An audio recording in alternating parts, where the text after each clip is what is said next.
मैं कल घाट मीका राजस्थान गया था।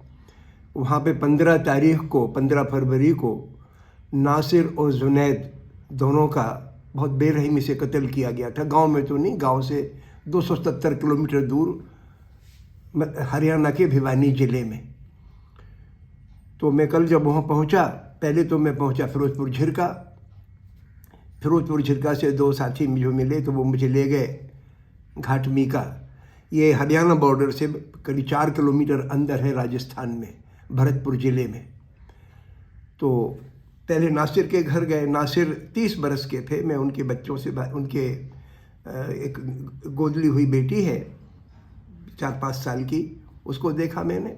और नासिर के छोटे भाई और बड़े भाई से बातचीत की। दोनों ट्रक ड्राइवर हैं, नासिर भी ट्रक ड्राइवर थे।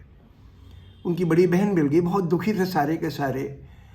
और तमाम लोग गांव के और सोशल ऑर्गेनाइजेशंस के वहाँ आए हुए थे। तो उनसे हट के मैं जब इन लोगों से बातचीत करने गया तो मुझे काफ़ी तकलीफ़ हुई। ये बिल्कुल सामान्य परिवार है। घर के बाहर एक छोटी सी झोंपड़ी जैसी थी, उसमें हम लोग बैठे बात कर रहे थे और कहने लगे कि नासिर की किसी से बुराई नहीं थी। हमारे गांव में 25 परिवार हिंदुओं के हैं और लगभग 500 परिवार का गांव है, सब मुसलमान हैं। लेकिन हम 5 टर्म से यहाँ पर एक बनिया परिवार है, डॉक्टर खंडेलवाल, उनको सरपंच चुनते हैं। तो हमारे यहाँ तो हिंदू मुस्लिम एकता बहुत मजबूत है, इसलिए कोई घृणा की बात नहीं थी। समझ नहीं आया कि हमारे बेटे को और उसके दोस्त जुनैद को मारा क्यों गया। ये सवेरे हमने कहा हुआ क्या था। बोले सवेरे निकले थे, जुनैद और नासिर अच्छे दोस्त थे। तो जुनैद ने कहा कि भाई मुझे अपनी भतीजी की शादी के लिए लड़का तलाशना है, तो एक गांव चलना है। तो ये दोनों गए। एक रात पहले नासिर के कोई दोस्त आए थे, अपनी गाड़ी लेके आए थे। गाड़ी ख़राब हो गई थी तो चले गए थे। तो फिर उस गाड़ी को इन्हें ठीक किया और उनसे पूछ लिया कि भाई मुझे सवेरे कहीं ले जाना है। इनको अपने दोस्त को तो लेके जा रहे थे। 5:30 बजे सवेरे उनकी गाड़ी को रोका गया, उन पर हमला किया गया, बहुत मारा उनको। अब इतना सुना इन लोगों ने। बाकी तो फिर पुलिस वगैरह से एक खबर आई दोपहर तक कि भाई तुम्हारे नासिर को, जुनैद को बहुत क्रिटिकल कंडीशन में वहाँ देखा गया थाने में। कुछ लोग लेके आए थे और फिर उनको वहाँ से पुलिस वालों ने लिया नहीं तो ले गए। अगले दिन खबर आई कि दोनों का को जला दिया। अब जिंदा जलाया मरा जलाया तो पता नहीं। तो एक लगे जला दिया और फिर बहुत दुखी हो गए वो लोग। मैं क्या कहता हूँ उनसे, मैंने कहा वजह क्या लगती है। बोले हमें समझ नहीं आया। ना तो हमारा कोई गायों से वास्ता है, ना हमारा कोई हिंदू मुस्लिम झगड़े से कोई लेना देना है। और फिर मैं जुनैद के घर गया तो पता लगा कि जुनैद जो है वो एक छोटा सा दुकानदार है, हल्की सी दुकान रखता था, आटा और दाल वगैरह बेचता था उसमें। उसके अपने बच्चे हैं, उसके भाई जो बड़े भाई हैं वो दिमागी तौर पर दुरुस्त नहीं हैं, तो उनके बच्चों की भी परवरिश यही करता था। एक बिल्कुल गरीब परिवार। और अब मैं दंग रह गया उसको देख के। उसकी बड़ी लड़की को देखा मैंने, जुनैद की, 34 साल का था जुनैद। उसकी 12 साल की लड़की, उसकी गोद में 6 महीने की उसकी छोटी बहन। इतने इस परिवार को छोड़ के वो चला गया।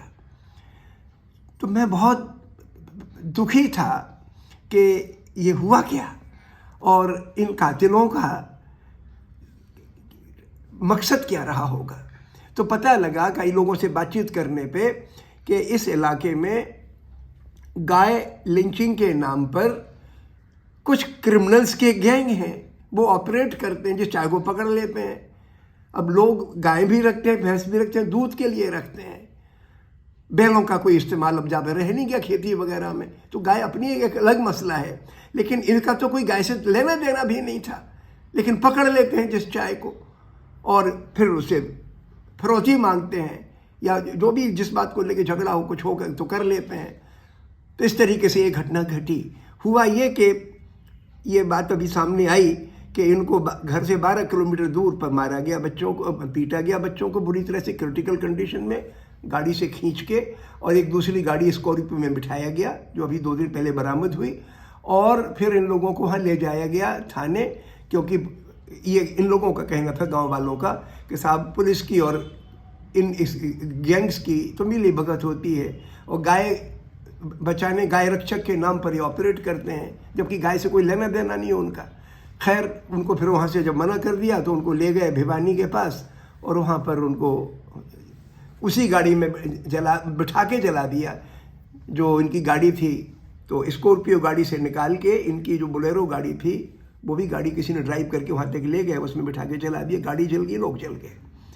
ये वारदात तो ये है। इससे 3-4 चीज़ें बहुत गंभीर निकल के आई। पहली बात तो ये कि वहाँ का प्रशासन, ये घटना तो घटी राजस्थान, बच्चे का राजस्थान के, लेकिन घटना घटी हरियाणा में, तो इसमें जिम्मेवारी हरियाणा पुलिस की बनती है। लेकिन उस गिरोह के 1-2 लोग तो पकड़े गए, राजस्थान की पुलिस ने उनको पकड़ा है, लेकिन दरअसल जिस गिरोह का जो सरगना है उसको गिरफ्तार नहीं किया गया। और भी 1-2 गिरोह पता लगा कि उसमें इन्वॉल्व है, उनको पकड़ा नहीं गया।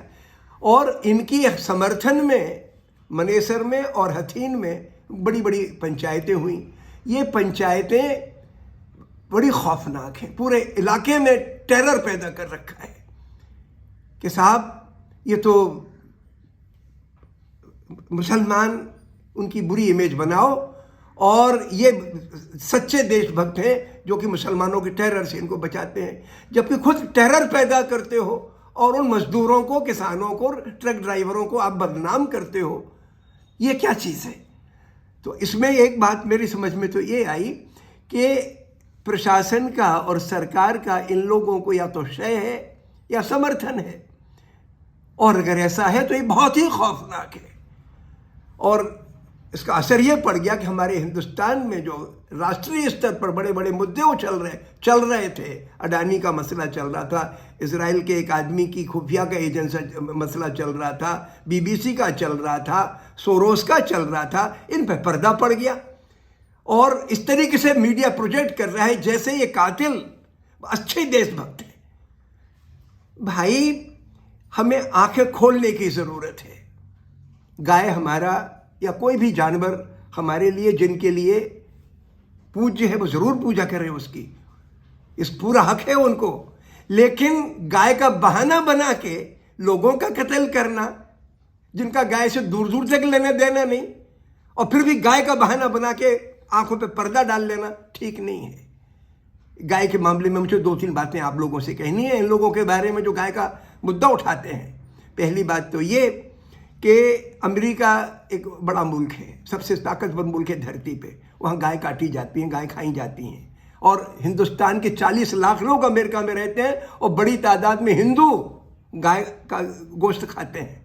मैं ये जस्टिफाई नहीं कर रहा कि अच्छी चीज़ है कि बुरी चीज़ है, मैं तो सिर्फ एक तथ्य बता रहा हूँ। हिंदुस्तान में जो स्लॉटर हाउसेस हैं, उन स्लॉटर हाउसेस में ज़्यादातर के जो ओनर हैं वो गैर मुसलमान हैं, हिंदू हैं।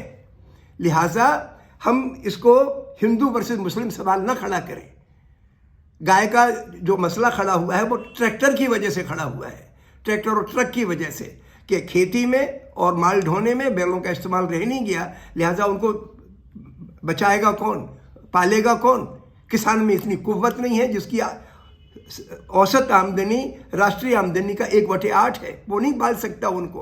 तो आप उनका बंदोबस्त करिए, करना तो ये है, और आप बहाना बना के लोगों को जलील करते हो, मारते हो, ये ठीक नहीं है। मैं चाहता हूं कि हम लोग आंख खोलें और इस षड्यंत्र को रोकें, और इसको हिंदू मुसलमान न होने में खासतौर से उस गांव के लोगों से सबक सीखें कि जिस गांव के 95% मुसलमान और जिस गांव का सरपंच 4 टर्म से, यानी 20 बरस से एक हिंदू को बना रखा है, और बहुत अच्छे संबंध हैं। मैं उसके भतीजे से मिला जो वहाँ का सरपंच है, अपनापन लोगों में महसूस होता है।